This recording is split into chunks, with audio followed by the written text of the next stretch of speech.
Good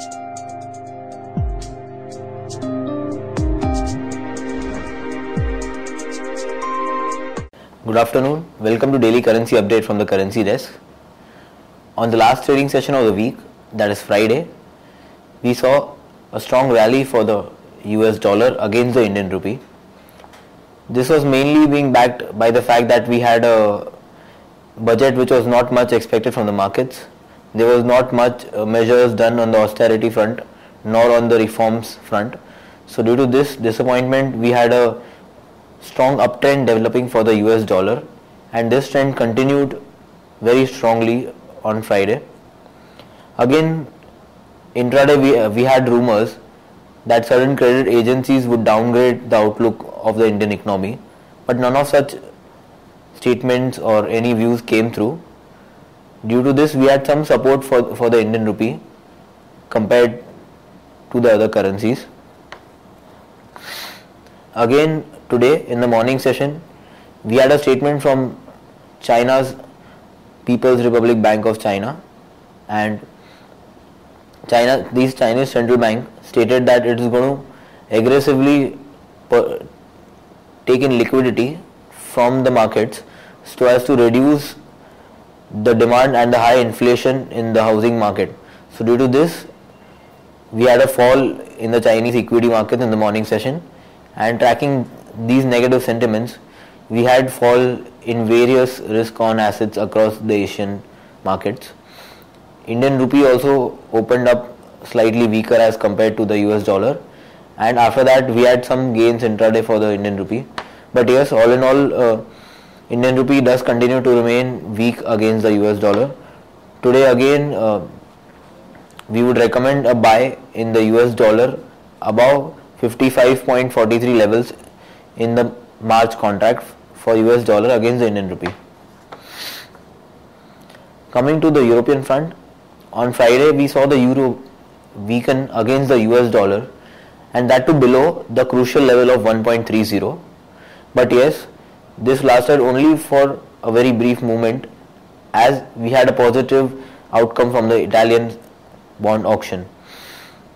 Based on the Italian bond auction, we saw the Euro USD again rally above 1.30 levels and sustain therein and thereabout. Again, markets were also bearish on the Euro, like other risk assets, due to the fact that the threat of US sequestration loomed large on the markets. Again, this week we will not see any major movement in the Euro against the US dollar. This is mainly because of the fact that on Thursday we have the ECB monetary policy meet and the statement from ECB President Mario Draghi. So based on this, the market will take some direction or some positivity away from the markets. Euro already has come down a lot, and it's slightly undervalued at current levels. So we can expect it to gain a few pips against the US dollar. Yes, against the Indian rupee we have not seen the Euro fall that much. This is because of the relative weakness of the Indian rupee. But in the near term, we would recommend a long above 72.00 levels in the spot. Coming to pound, the macroeconomic data from the pound from the UK economy continues to put strong pressure on the pound. Recently, the manufacturing data from UK came in much lower than expected. It fell drastically, surprising the markets, and that too coming in at a lowest level since 2010. Again, there is speculation about the increase in the monetary easing done or the asset buyback done by the Bank of England.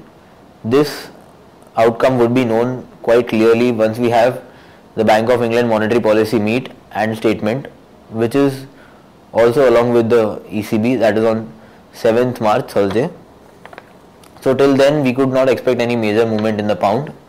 At current levels, we would recommend buy on the short term bounce back that we are seeing in the pound due to the relative weakness of the Indian rupee, and which would be above 83.43 levels only.